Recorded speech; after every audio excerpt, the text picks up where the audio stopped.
네, 하나님 말씀 보겠습니다. 하나님 말씀은 요나서입니다.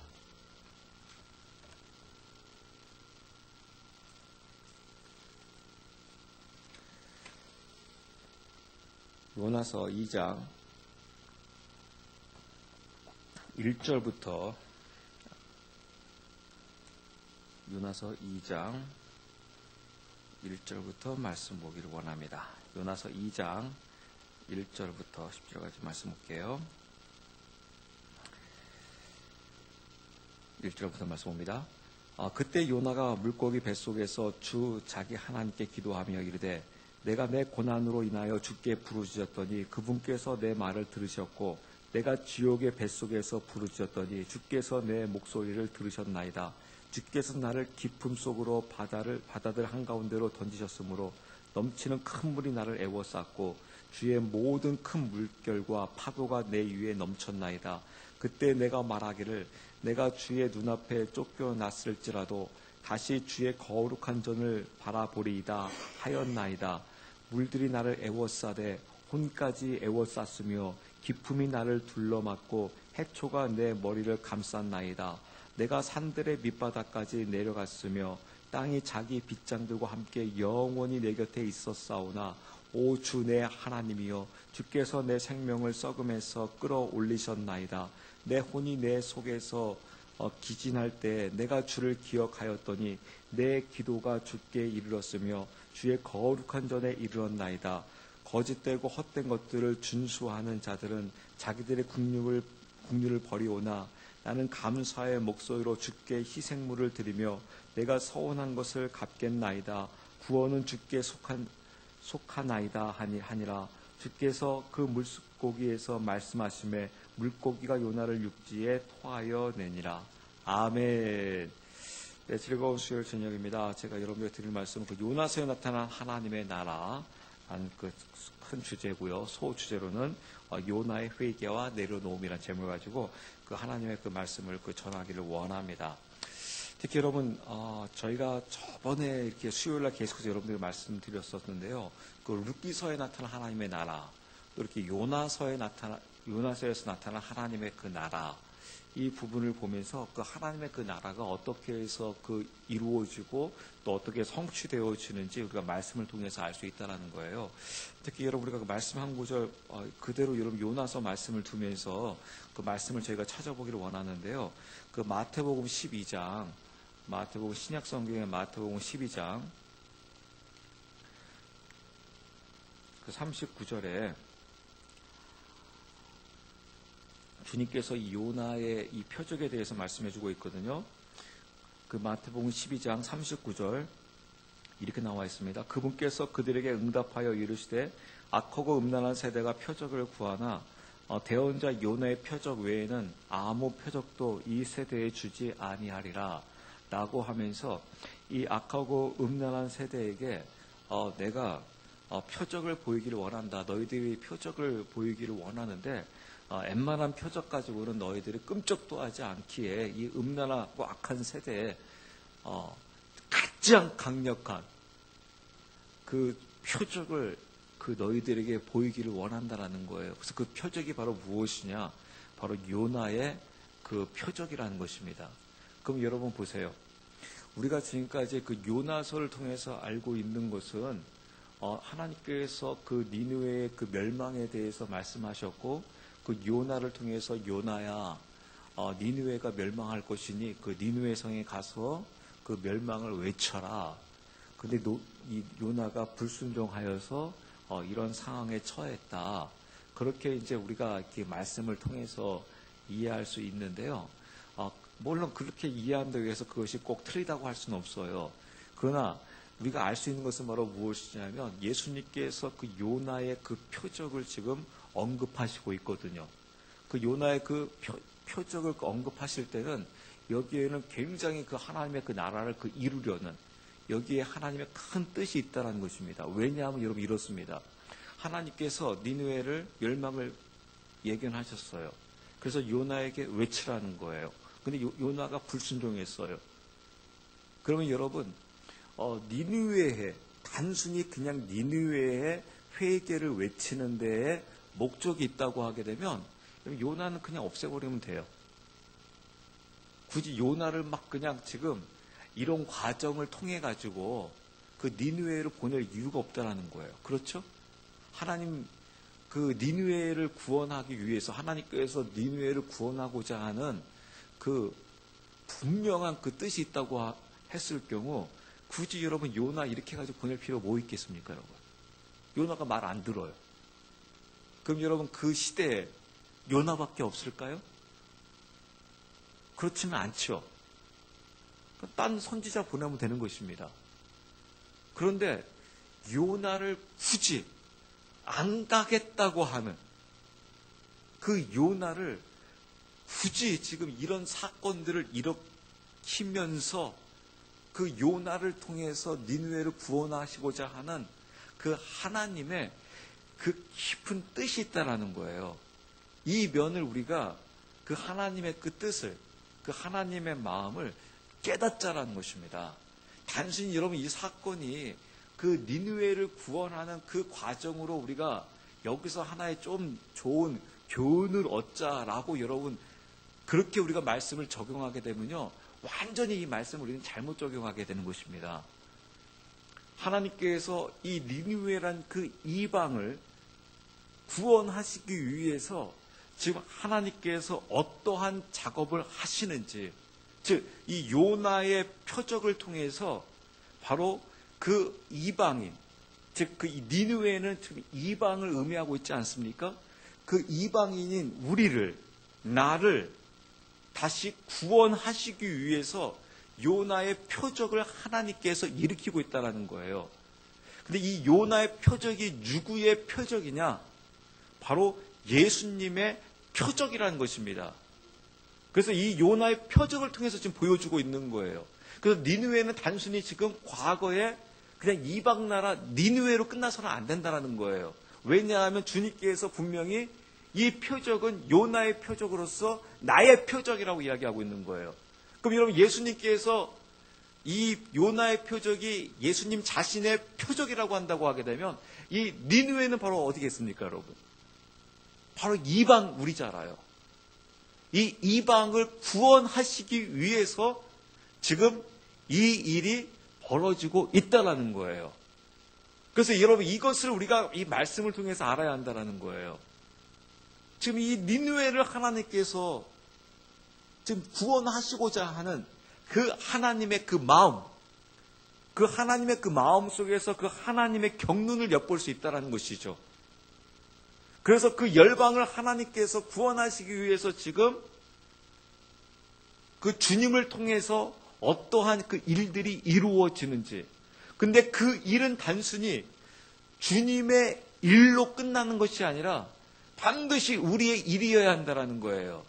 다시 말씀드려서 니느웨, 여러분 계속해서 제가 니느웨라고 외치게 되게 되면 여러분들은 바로 나라고 생각하셔야 돼요. 이 열방 나로 생각하셔야 돼요.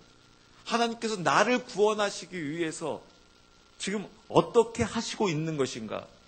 그리고 이 니느웨를 구원하시기 위해서 지금 요나가 어떻게 해야 되는가? 그리고 이 니느웨의 또 구원이 이루어지기 위해서 지금 이 요나의 표적을 토대로 해가지고 니느웨에 어떠한 일이 벌어지는지. 그래서 여러분 주님께서 우리에게 이렇게 말씀하셨습니다. 너희가 나를 따라오려거든 너희도 어떻게 하래요? 너희도 동일하게 십자가를 짊어져야 한다는 거예요. 우린 여기서 자꾸 여러분 이 말씀에서 이 부분을 놓쳐요. 무엇을 놓치냐면요, 주님만 십자가 짊어지면 된다는 거예요. 주님이 십자가 짊어진 거 믿기만 하면 된다는 거예요.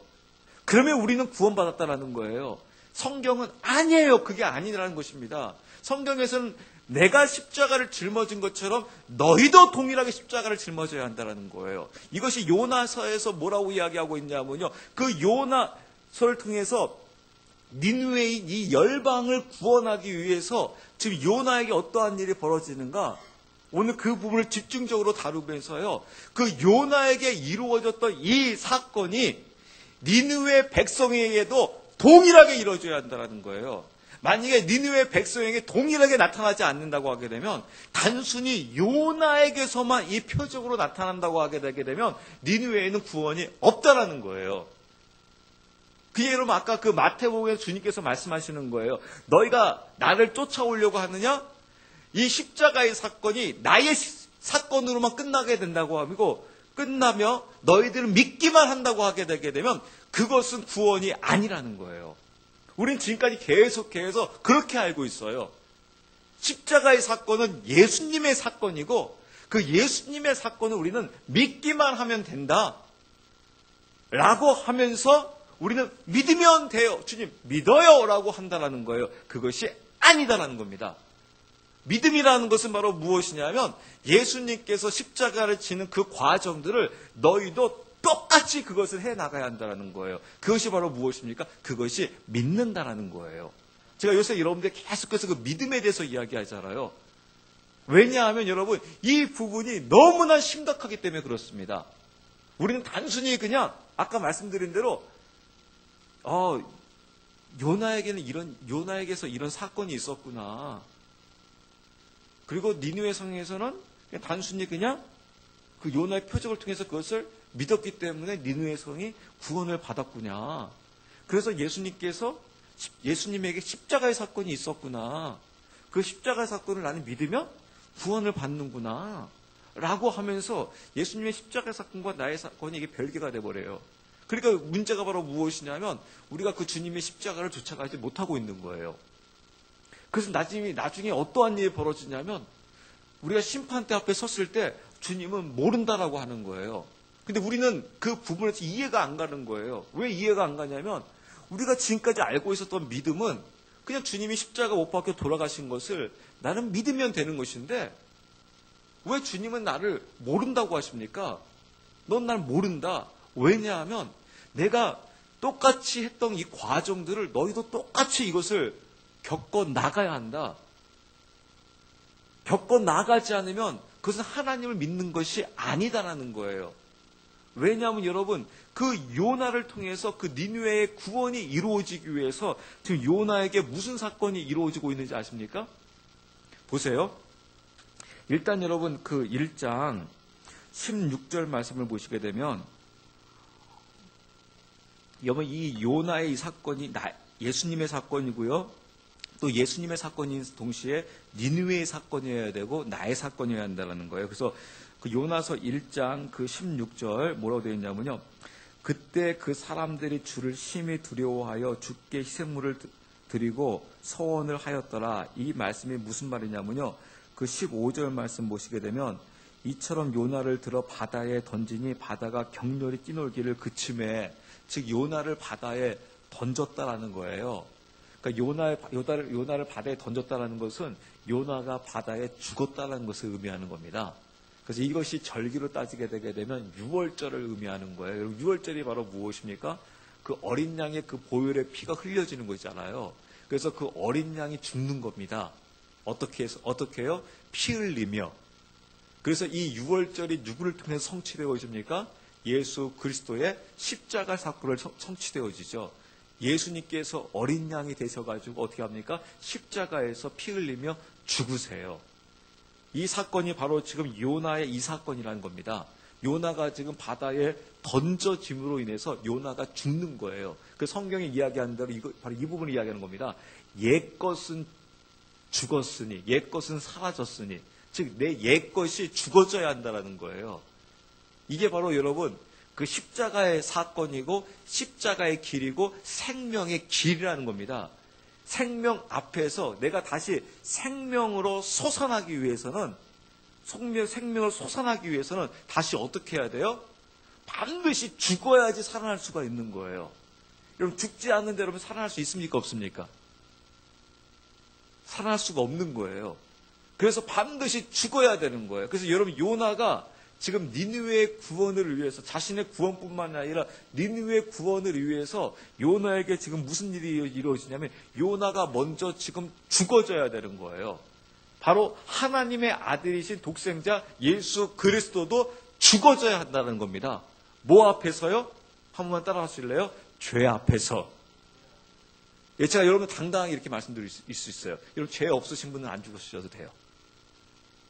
죄 없으신 분들은 팔팔이 사십시오. 죄 없으신 분들은 안 죽으셔도 괜찮아요. 죄가 없는데 왜 죽습니까?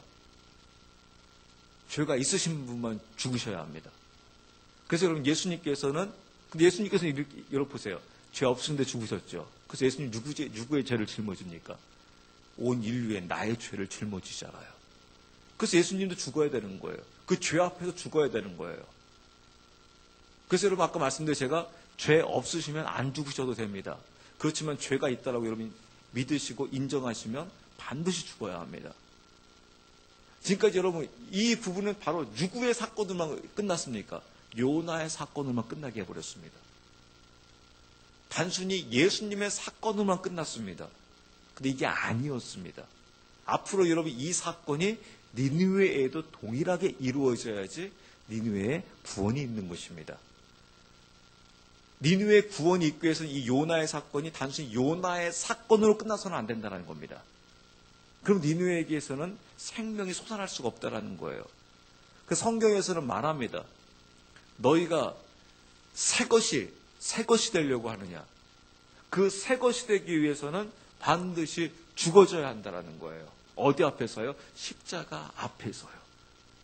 사실 여러분 우리는 이런 부분들을요 지금까지 그냥 간과하고 지나갔어요. 그냥 그 십자가에 죽은 걸 우리는 믿으면 됩니다. 믿으면 죽은 겁니다. 근데 문제는 바로 무엇입니까? 저는 한 번도 죽었다고 생각하지 않는데 그냥 죽은 겁니다. 라고 그냥 자꾸 그냥 가상의 세계에서 그냥 믿어지지도 않는 것을 그냥 죽은 겁니다. 라고 고백했던 것이죠. 그러다 보니까 그 모든 것들이 그냥 그 형식적으로 그 끝난 것을 볼 수가 있습니다. 사실 여러분 우리가 죽음을 표현하는 게 바로 무엇이면 이게 바로 세례예요.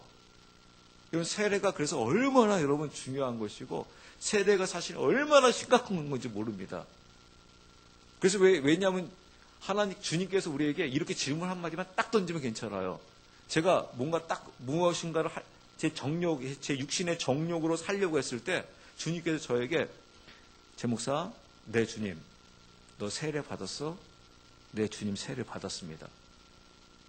세례 받았는데 왜 그러지? 주님 왜 그러시는데요?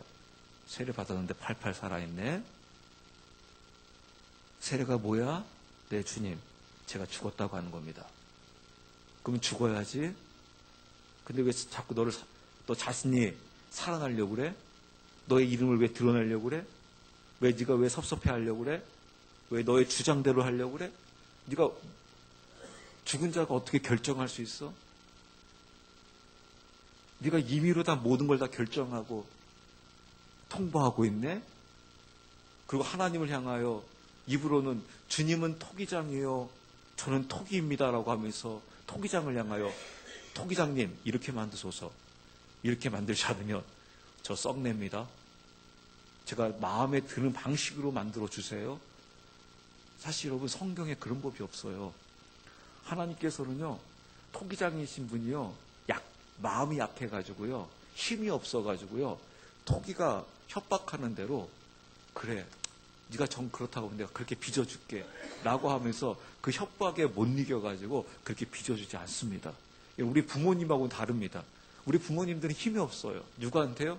자녀들한테 힘이 없어요. 자녀들이 그냥 하면 그냥 그래 그리고 이제 우린 주님께 맡기는 방법밖에 없어요. 그러니까 우리 부모님들은 힘이 없어요. 근데 여러분 하나님은 안 그렇습니다. 하나님은요 토기장이신 하나님께서는요 절대 그러지 않습니다. 여러분 성경 말씀 보세요. 그래서 여러분 제가 종종 말씀드리는 대로 그 애굽의 그 광야 그 생활을 보게 되면 하나님께서 200만도 광야에서 쓸쓸히 다 죽게 하잖아요. 거기에 하나님의 기준에 통과되지 않은 자, 즉 죽지 않은 자, 그 주권이 하나님께 이양되지 않은 자, 하나님께서는요 가나안 절대 들어가게 하나님께서 용납하지 않습니다. 우리 지금 부모님들처럼 그래 그냥 할 수 없이 그냥 자녀들한테 그냥 끌려가지 않습니다. 여러분 그런 하나님이 아닙니다. 왜냐하면 지금까지 여러분 우리가 그 하나님에 대해서, 친밀한 하나님에 대해서 배우는 건 참 좋고, 선교단체나 그런 그 젊은 그 선교단체를 통해서 사랑의 하나님 해가지고 그런 부분에 대해서 나름대로 참 이바지한 바가 큰데, 문제는 바로 무엇이냐면, 마치 하나님은 사랑의 하나님이니까 뭐 그냥 우리가 마음대로 해도 하나님은 그럼 거기에 대해서 끌려가고, 거기다가 우리는 그냥 하나님 나 사랑하죠? 그러면 그래 난 너 사랑해. 항상 그런 걸로 우리는 간주하고 살아가고 있는 내 자신의 모습을 발견하게 됩니다. 근데 여러분 절대 그렇지 않습니다. 우리가 그 십자가의 길을 올바르게 알고 그 십자가의 길을 쫓아감에 있어서 하나님께서는 이 요나의 옛 생활이 죽어야 한다는 겁니다. 이 죄가 죽어야 한다는 겁니다. 그래서 지금 요나가 어떻게 하고 있습니까? 바다에 던져져서 죽고 있어요. 즉 6월절의 사건이 지금 이루어지고 있다는 겁니다. 그 6월절의 사건이 이루어지면서 여러분 17절 말씀 보고 1장 17절 말씀 보시게 되면, 이제 주께서 이미 큰 물고기를 예비하사 요나를 삼키게 하심에 요나가 밤낮으로 사흘 동안, 며칠 동안요? 사흘 동안 그 물고기 뱃속에 있었더라. 이제 여러분 이 물고기 뱃속에 있었더라, 이게 무슨 의미를 의미하고 있는 거예요? 아까 그 마태복음 12장 39절에서 예수님께서 내가 너에게 보여줄 표적이 무엇밖에 없다고요? 요나의 표적이요. 그러니까 지금 요나가 지금 어디로 들어가게 됩니까? 뱃속으로 들어가잖아요. 물고기 뱃속으로 들어가잖아요. 여러분 이 뱃속이 어딥니까? 바로 지금 무교절이 이루어지고 있잖아요. 무교절. 이 무교절이 바로 무엇입니까? 무덤으로 들어가는 거잖아요. 무덤으로. 예수님께서 무덤으로 들어가신 것처럼 지금 요나가 지금 물고기 뱃속으로 들어간다. 지금 죽어서 지금 무덤으로 들어간 것을 의미해요. 그것이 바로 여러분 이제 2장 1절에서 그 부분을 정확하게 이야기하고 있습니다. 여러분 들어보세요. 2장 1절부터 봅니다.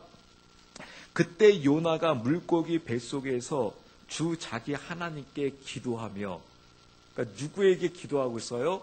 주 하나님께 기도하며. 여러분 요나가 참 신기한 표현을 합니다. 왜냐하면 이것이 지금 무덤으로 들어가지 않으면, 즉 죽지 않으면 이 기도를, 이 표현을 할 수 없는 표현을 해요. 2절 말씀 보세요. 이르되 내가 내 고난으로 인하여 주께 부르짖었더니 그분께서 내 말을 들으셨고 내가 지옥의 뱃속에서 부르짖었더니. 어디에서 부르짖었다고 되어 있습니까? 지옥의 뱃속에서 부르짖었더니 주께서 내 목소리를 들으셨나이다. 그러니까 여러분 예수님께서도요 저기 음부 밑으로 내려갔다고 되어 있어요. 이 무덤, 예수님이 십자가에 죽으시고 그 무덤으로 들어가시는데 저기 지옥, 음부로 들어가셨다라고 되어 있습니다. 그러니까 요나도 지금 어떻게 되어 있습니까? 이 음부 안으로 들어간 거예요. 지옥으로 들어가는 거예요. 이게 여러분 죽음에 대한 심판이에요. 그러니까 우리 죄에 대한 죽음에 대한 심판이에요. 우리가 이 죄를 넣고 우리도 깊이 내 죽음을 선포하면 이 안으로 들어가는 거예요. 이 죄, 나의 이 죄가 얼마나 심각한 건지. 왜 여러분 이 작업을 주님께서 왜 하시는지 아십니까, 여러분? 만약에 이 작업을 같이 안 하시면요, 우리는 이 죄에 대한 심각성을 깨닫지를 못합니다. 우리 인간들은요.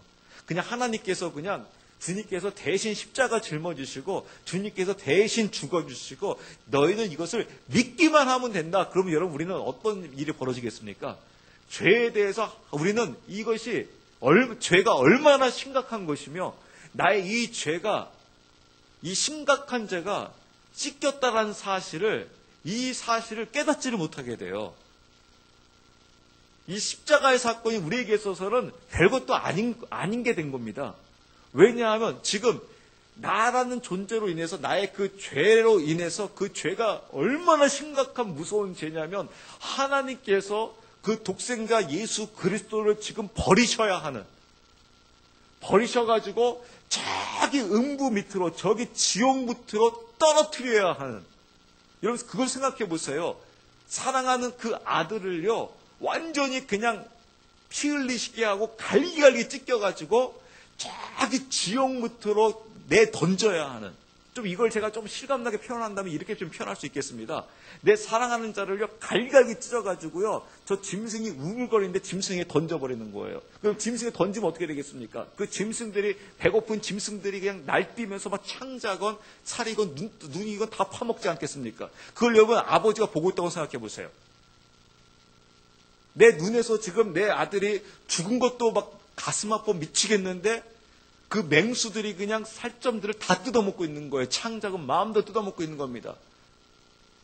그것도 그 뼈를 우두둑우두 또 씹고 있는 겁니다. 그때 여러분 그 부모의 심정이 어떻겠습니까? 미치는 거죠. 그게 바로 무엇 때문에 지금 이루어지고 있는 겁니까? 죄 때문에 이루어지는 거예요. 근데 여러분 그 죄 때문에 지금 그 아들의 그 처참한 현장에서 그걸 이루어지고 있는데요. 그것도 지금 나를 위해서 지금 그 현장이 이루어졌는데 내가 그거에 대해서 죄에 대해서 민감하지 아니하고요. 그랬어요? 그냥 감사하네요. 하면서 나가고 또 죄 짓고 있어요. 예수님을 그 처참하게 그냥 죽겠는데. 그때 아버지는 여러분 어떻습니까? 제가 그때 여기 우리 광출도 있지만 예전에 그 아버지와 그 아들의 그 찬양을 하면서 이렇게 그 연극하는 그 장면을 보면서 얼마나 많이 울었는지 몰라요. 저는 지금도 그 장면을 보면 막 울어요. 왜냐하면 그 아버지의 마음이 느껴지기 때문에요. 그 아버지가 그 아들을 내어놓을 때, 막 자기 자신의 가슴이 막 찢어지는 거죠. 그걸 보고 있으면서 아버지가 더 괴로워하고 아버지가 더 눈물 흘리는 거죠. 그래서 그 아버지에게 있어서는 그냥 이 죄만 생각하면 어떻겠습니까? 막 미쳐버리는 거죠. 막 죄가 완전히 왼수 중에 왼수인 거죠. 근데 여러분 그 죄를 그 사랑하는 우리 하나님의 백성들이 그 죄를 안 짓게 하려면 어떻게 해야 되겠습니까? 그것이 단순히 예수님의 사건으로 끝난다고 하게 되게 되면 지금처럼 여러분 우리는 예수님 믿고 마음껏 죄 짓고 살아가는 거예요. 그러면서 구원이 있다라고 하는 거예요. 이건 새빨간 사기예요. 거짓말이에요. 그건 하나님의 마음을 전혀 모르는 거예요. 하나님은 그렇기 때문에 그것이 너의 사건도 되어야 한다는 거예요. 동일하게. 그래야지 여러분 어떻게 되겠습니까? 절대 다시는 그 죄로 안 가잖아요. 여러분 그것이 다윗을 통해서 증명되어지잖아요. 다윗이 그 죄로 인해서 얼마나 처참하게 여러분 눈물 흘리며 기도합니까? 자기 침상이 젖을 정도로. 근데 하나님께서 그걸로 끝납니까? 어떻게 합니까? 철저하게 그 죄에 대한 대가 지불을 하게 하잖아요. 다시는 그 죄를 짓지 않도록요. 다윗이 그 죄만 생각하면 그냥 자기 스스로도 막 자기 자신에 대해서 막 이를 갈 정도로 내가 그때 왜 그 죄를 졌는가라고 하면서 막 피눈물을 흘릴 정도로. 그래서 노년에 그런 죄를 지을 수 있는 상황에 충분히 있었음에도 불구하고 그 죄에 빠져들지 아니하도록 그 죄에 대해서 그만큼 싫도록 하나님이 싫어하는 만큼 나도 어떻게 해야 됩니까? 그 죄를 싫어해야 돼요. 그게 바로 하나님의 심정을 갖고 하나님의 길을 같이 걸어가고 있는 거예요. 이 일이 지금 여러분 누구에게 지금 이루어지고 있습니까? 요나에게 지금 이루어지고 있는 거예요. 근데 이 요나에게 이루어진 사건이 지금 우리에게도 동일하게 이루어져 나가야 되는 거예요. 그래서 여러분 십자가 하게 되게 되면 그게 바로 나의 사건으로 떠오르게 되는 거예요. 그리고 그 십자가 앞에서 그 보혈의 피를 흘려주시는 그 십자가 그 보혈이 나에게 있어서 그것이 이제 막 실제로 막 다가오는 것이죠. 그래서 내가 그 죄를 지으려고 하게 되면 이제 두렵고 떨림을 가지고 도저히 그 죄 앞으로 나갈 수가 없는 것이죠. 그 설사 만약에 또 실수해가 그 죄를 짓게 되면 어떻게 되는 겁니까? 속히 나와서 그 보혈 앞에 나와서 막 그냥 어떻게 하는 겁니까? 회개하며 그 죄를 씻김받는 것이죠. 그런 사건이 여러분 어떻게 됩니까? 교회 안에서 이루어진다고 생각해 보십시오. 우리 안에 이런 정말 그 믿음의 길이 우리 안에서 이루어졌을 경우 여러분 교회 안에 무슨 일이 벌어지겠습니까? 그래서 제가 여러분 말씀드린 초대교회의 그 사건은 우리가 가려고 하는 목표 지향점이 아니라 우리의 시작점이라고요. 그게 지금 성경에서 주님께서 우리에게 믿음을 우리에게 말씀해주고 있는 거예요. 그래서 여러분 3절 말씀 봅니다. 여기서 좀 빨리 봅니다. 주께서 나를 깊음 속으로 바다들 한가운데 던지셨으므로 넘치는 큰 물이 나를 에워쌌고 주의 모든 큰 물결과 파도가 내 위에 넘쳤나이다. 4절 그때 내가 말하기를 내가 주의 눈앞에 쫓겨났을지라도 다시 주의 거룩한 전을 바라보리이다 하였나니 5절 물들이 나를 에워싸되 홍까지 에워쌌으며 기품이 나를 둘러막고 해초가 내 머리를 감쌌나이다. 여러분 보세요. 요나가 이런 표현을 해요.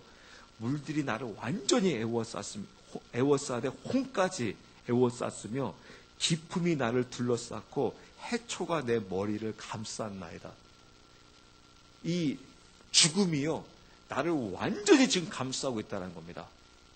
완전히 동여매고 있다는 것이죠. 그러니까 6절 말씀 보게 되면 내가 산들의 밑바닥까지 내려갔으며, 완전히 바닥까지 내려갔다라는 거예요. 내려갔으며 땅이 자기 빗장들과 함께 영원히 내 곁에 있었사오나 내 주 내 하나님이여 주께서 내 생명을 썩음에서 끌어올리셨나이다. 여러분 보세요. 썩음에서 끌어올리셨나이다. 여러분 이게 바로 사망이에요. 이 사망을 지금 여러분 누가 경험하고 있습니까? 요나가 하고 있는 거예요. 어디에서요? 물고기 뱃속에서요. 다시 말해서 무덤에서요. 그래서 여러분 우리도 무덤으로 들어가야 됩니다. 여러분 내가 지금 이 죽음을 선포하면서 나도 나의 그 죄에 대한 그 심각성을 가지고 이 무덤 안으로 들어가서 이 신음을 해야 되는 거예요. 이 신음이 이루어져야 되는 거예요. 왜 이 신음이 이루어져야 되는 무엇이 보이겠습니까? 이제 소망은 십자가밖에 없구나 하고 십자가가 보이는 겁니다.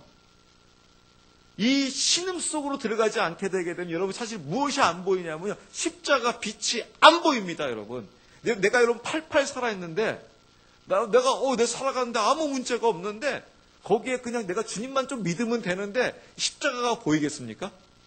십자가가 안 보이죠. 내가 지금 깊은 지금 그 죽음의 그 완전히 내 혼을 그냥 완전히 감싸고 있는, 애워싸고 있는, 그래서 내가 완전히 지금 썩어져서 나에게 도저히 어떠한 소망도 없는, 그 어떠한 소망도 없는 그 상태에서 그 주님께서 나의 주가 되어 주셔서 이 생명을 썩음에서 끌어올리셨나이다 라는 이 고백이 여러분 어떻게 했습니까? 이 고백이, 요나의 고백이 나의 고백이 되어야 한다는 거예요. 이게 바로 주님의 고백이었다는 겁니다. 그래서 주님께서 여러분 어떤 일이 벌어지십니까? 죄를 놓고 나갔을 때 이 골고다 언덕에서 그 장면을 우리가 볼 수 있잖아요. 그 골고다 언덕뿐만 아니라 겟세마네 동산에서 그걸 볼 수 있잖아요. 예수님께서 그 죽음 앞에서 그 죄를, 나의 그 죄를 가지고 나갔을 때 얼마나 신음하십니까? 십자가 앞에서 완전히 신음을 하시잖아요.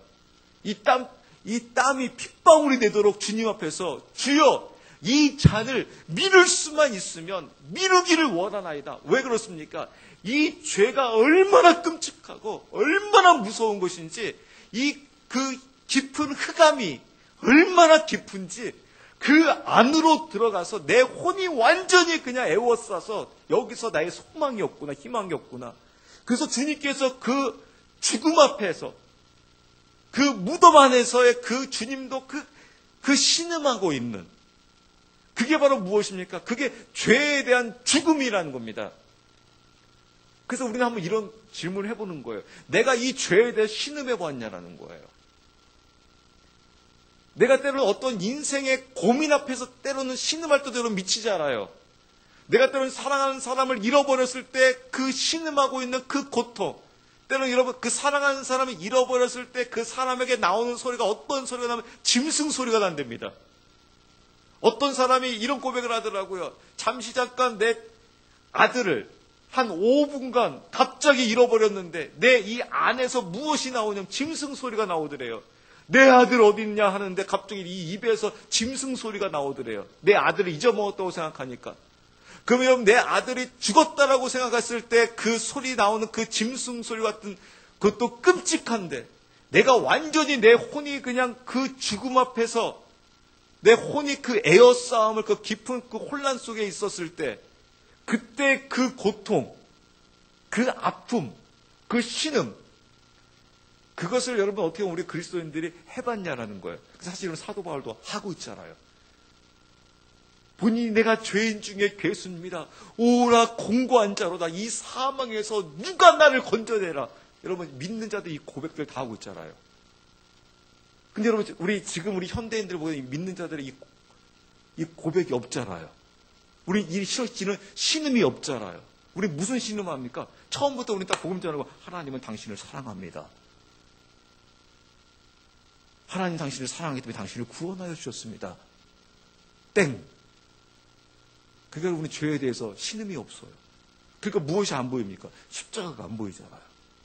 근데 안 보이는데 안 보인다고 할 수가 없어요. 목사도, 이 최목사도 안 보인다고 할 수 없고, 교회 중직자도 안 보인다고 할 수 없고, 신앙생활 했던 사람도 아무도 안 보인다고 할 수 없어요. 그럼 난 가짜잖아요. 내가 하고 있는 거 다 어떻게 보면 헛된 거잖아요. 그러니까 지금 이 헛된 것을 그대로 놓을 수도 없고, 나 이제 하나님 안 계시다라고 하고 이제 뒤돌아서서 다시 무교로 갈 수도 없고, 천주교로 갈 수도 없고, 불교로 갈 수도 없고, 고민하고 있잖아요. 이러다가 그냥 대충 되겠지. 이러다가 그냥 구원받는 건가? 근데 진짜 하나님 계신 거 맞나? 왜냐면 나에게 십자가가 진짜 안 보이는데. 그 생명에서 그 솟아나는 그 진정한 그 하나님 앞에 그 믿음의 그 고백이 이루어져야 하는데, 어떻게 보면 여러분 이 부분이, 이것을 우리끼리는 있는 척 할 수 있지만 하나님 앞에서는 있는 척 할 수가 없거든요. 그래서 이 믿음을 가지고 성경에서는 우리에게 정확하게 말씀하고 있는 거죠. 그래서 여러분 이 사건이 이 요나에게 이루어졌던 것이 우리에게 동일하게 이루어져야 합니다. 그래서 여러분 말씀 보세요. 7절 말씀 보시게 되면, 내 혼이 내 속에서 기진할 때 내가 주를 기억하였더니 내 기도가 주께 이르렀으며 주의 거룩한 전에 이르렀나이다. 8절이요. 거짓되고 헛된 것들을 준수하는 자들은 자기들의 국류를 버리오나. 9절이요. 나는 감사의 목소리로 주께 희생물을 드리며 내가 서원한 것을 갚겠나이다. 구원은 주께 속하였나이다. 드디어 여러분 무슨 고백이 진실하게 나옵니까? 구원은 주께 속했나이다. 이제 완전히 이 죽음을 통해서 무엇이 바뀌어버립니까? 이제 주권이 바뀌는 거예요. 이제 구원의 주는 바로 주님이십니다. 주님만이 나의 주이십니다. 이제 내가 주인이 아닙니다. 라고 하면서 진실된 고백을 하는 거예요. 무슨 고백이 나옵니까? 주님이 나의 토기장입니다. 토기장께서 저를 어떻게 빚으신다 할지라도 주님의 뜻대로 하소서. 그 여러분 둘째 아들이 완전히 자기가 이제 죽음을 경험하게 되자 어떻게 합니까? 아버지요, 저를 아버지의 아들이라 부르지 마시고 저를 종이라 하소서라고 하면서 신발 벗고 가잖아요. 왜냐하면 이제는 그 전까지는 아빠 돈 줘요. 아빠 이렇게 할 거예요. 달라고요. 내 거 달라고요. 내 거 챙겨달라고요. 아빠 내가 알아서 할 거예요. 아빠 이 사람 아빠 승낙하세요. 했는데 이제 아버지 저에게 그런 주권이 없습니다. 그 본인의 신발을 벗어버려요. 그러면서 아버지 저는 아버지의 종입니다.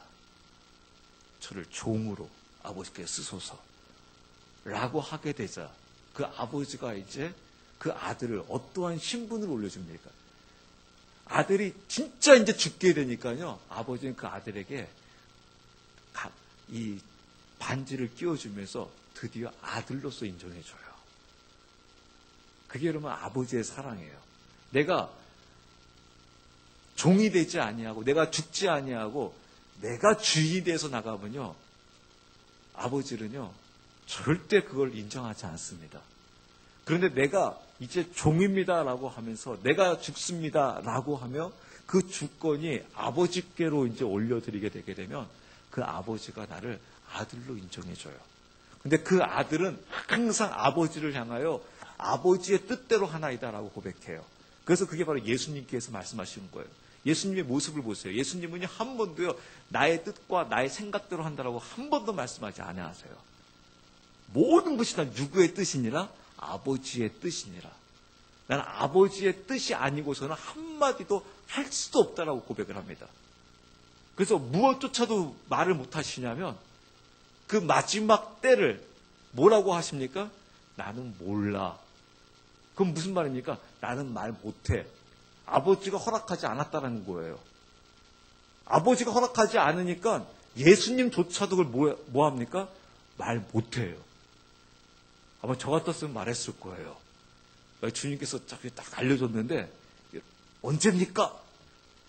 주님 일단 말하고 사건 일 터뜨리고 수습은 아버지가 해주세요 하고 몇 월 며칠이에요 하고 딱 이야기할 텐데 주님은 나는 모른다. 그때와 그 시기는 아버지가 정했다. 그게 여러분 그 주권이 아버지께 있는 자의 모습인 것을 볼 수가 있어요. 그래서 여러분 그때 이제 10절 말씀을 이제 마무리합니다. 무슨 일이 벌어집니까? 주께서 그 물고기에 말씀하심에 물고기가 요나를 육지로 토하여 내니라. 바로 무슨 일이 벌어집니까? 이 초실절인 부활절이 이루어집니다. 너무나 아름다운 사건. 드디어 요나가 살아나요. 무엇을 통해 살아나니까? 요나가 죽게 되니까 살아나요. 여러분 이게 교회의 힘이고 그리스도인의 힘이에요. 내가 죽어져야지 살아나요. 그 성경은 계속 이 부분을 이야기해요. 그래서 여러분 한 알의 밀알이 땅에 떨어져 썩어야 된대요. 팔팔하게 그대로 살아있으래요. 썩어져야지 드디어 무엇을 맺습니까? 열매를 맺어요. 근데 산알의 밀알이 땅에 떨어져 안 썩고 있으면 그대로 씨앗 그 존재로 그대로 존재하고 있는 거예요. 그래서 반드시 죽어져야 한다는 거예요. 죽어지면 다시 무슨 일이 벌어집니까? 부활이 이루어진다는 거예요. 그래서 여러분 우리 기독교가 바로 부활이에요. 죽음이 더 핵심이 사실은 아닙니다, 여러분. 진짜 핵심은 바로 무엇이냐면 부활에 있는 것입니다. 부활. 주님께서도 이 땅에 오신 것은 죽으시기 위해서 오신 게 더 핵심이 아닙니다. 주님께서 이 땅에 오신 것은 부활하시기 위해서입니다. 근데 부활하기 위해서 무슨 사건이 이루어져야 하기 때문에 죽으신 겁니까? 다시 살려면 죽으셔야 하기 때문에 죽으신 겁니다. 주님께서는 우리 풍성한 교회가 부활, 즉 살아나기를 원하십니다. 아멘? 주님께서는 여러분 가정이요, 여러분 각자가 다시 부활을 통해서 살아나기를 원하십니다. 그러면 우리 풍성한 교회, 우리 가정에 나에게 무슨 사건이 이루어져야 합니까? 나도 요나처럼 죽는 사건이 이루어져야 합니다. 내가 죽어져야지. 우리 풍성한 교회가 죽어져야지. 무슨 사건이 이루어지겠습니까? 부활의 사건이 이루어지는 겁니다. 그랬을 때 생명이 우리 안에 있게 되는 겁니다. 그 생명을 통해서 우리가 이제 주님의 이 마지막 때를 맞이하여서 모든 부분에 있어서 드디어 이제 우리가 그 승리를 경험하게 될 것입니다. 그 부활의 이 메시지를 주님께서 우리에게 계속해서 주신 이유가 바로 무엇이겠습니까? 풍성한 교회 성령이 임하기를 원하신다는 겁니다. 단순히 이제는 문 밖에 두들기를 원하는 것이 아니라 이제 문이 열려졌을 때 그 주님께서 들어오실 수 있는, 그 부활의 주님이 들어오실 수 있는, 그래서 그 부활의 주님이 들어오심을 통해서 이 풍성한 교회 그 성령의 그 임재함이 강력하게 임하는 그런 그 교회, 그런 그리스도인이 되어졌을 때 여러분 이 세상이 우리 풍성한 교회를, 여러분 한 분 한 분들을 감당하지 못하는 자가 세상이 감당하지 못하게 될 것입니다. 어느 누구도 여러분을 쓰러뜨리지 못하게 될 것입니다. 사단이 그때 우리를 자지우지 못할 것입니다. 지금은 여러분 우리가 이 부활을 경험하지 못함으로 인해 가지고 때로는 세상에 흔들리고 있습니다. 환경에 흔들리고 있습니다. 환경이 좀 좋아지면 하나님 감사합니다라고 했다가도 환경이 악화되어지게 되면 우리는 금방 낙심하고 좌절하고 쓰러집니다. 그래서 맨날 왔다 갔다 합니다. 그래서 불안합니다. 우리 가정을 보고 우리 교회를 보고 우리 환경을 보고 항상 불안합니다. 왜냐하면 지금은 조금 괜찮은 것 같은데 조금의 시간이 지나면 금방 다운되어 있고 금방 쓰러져 있고 금방 어떻게 될 줄을 모릅니다. 그래서 우리는 불안합니다. 내가 내 자신도 불안하고 주변에 있는 모두가 불안합니다. 우리 자녀들도 불안합니다. 언제 어떻게 쓰러질지 불안합니다. 목회자들도 불안합니다. 교회 중직자들이 다 불안합니다. 왜 불안합니까? 세상에 마음대로 우리가 흔들리고 있잖아요. 좌지우지되고 있잖아요. 왜냐하면 사단이 공중권세를 잡고 있잖아요. 근데 그 사단이 감당하지 못하는 자가 누구이겠습니까? 부활을 경험한 자입니다. 그럼 부활을 경험하려면 어떻게 되겠습니까? 우리 풍성하게 십자가에서 죽어지는 거죠. 우리 가정이 죽어지는 거죠. 내 자신이 죽어지는 거죠. 죽어져서 주님께서 드디어 됐다라고 했을 때 어떻게 되겠습니까? 요나를 물고기 뱃속에서 나오게 하듯이 풍성한 교회를 그때 나오게 할 것입니다. 어디로요? 부활로 나오게 할 것입니다. 여러분 각자를 부활로 나오게 할 것입니다. 그럼 여러분 스스로가 미칠 겁니다. 여러분 스스로가 보게 될 것입니다. 여러분 스스로 느끼게 될 것입니다. 그래서 따로 딴 목회자가, 최목사가 여러분들에게 일부러 확신을 심어줄 필요가 없을 것입니다. 구원의 확신을, 사죄의 확신을 심어줄 필요가 없습니다. 왜요? 내가 이미 경험했기 때문에 그렇습니다. 내가 이미 부활을 경험하게 되게 되면 그 어느도 나를 흔들 수가 없습니다. 어느 자리에 있어도 흔들릴 수가 없습니다. 왜냐하면 내가 경험했기 때문에 그렇습니다. 무엇을요? 부활을요. 요나는 어떠한 상황 속에서도 부활을 경험했기 때문에 이 구원의 확신으로 흔들릴 일이 없습니다. 사죄의 확신으로 흔들릴 일이 없습니다. 굳이 심어줄 필요 없습니다. 이런 확신은 누구에게 심어주는 겁니까? 흔들린 자에게 심어주는 겁니다. 보지 못한 자에게 확신을 심어주는 것입니다. 근데 본 자에게는요, 확신 심어줄 필요가 없습니다. 알려줄 필요도 없습니다. 왜요? 내가 이미 부활을 경험했기 때문에 그렇습니다. 그래서 여러분, 우리가 이 부활을 경험하기 위해 우리가 십자가 앞에서 내 자신을 내려놓아야 합니다. 우리 풍성한 교회가 내려져야 합니다. 그래서 아버지 하나님, 우리 풍성한 교회가 이런 부활을 경험할 수 있도록, 또 내 자신이 이런 부활을 경험할 수 있도록 아버지 하나님, 요나가 자신을 놓고, 자신의 혼을 놓고 그 신음 속에서, 그 죄 속에서 신음하듯이 아버지 하나님이여, 우리 풍성한 교회가 그 죄 앞에서 한번 깊이 신음할 수 있는 그런 교회 되어지기 원합니다. 그런데 자신이 되어지기 원합니다라고 우리 하나같이 하나님께 부르짖으며 기도합니다.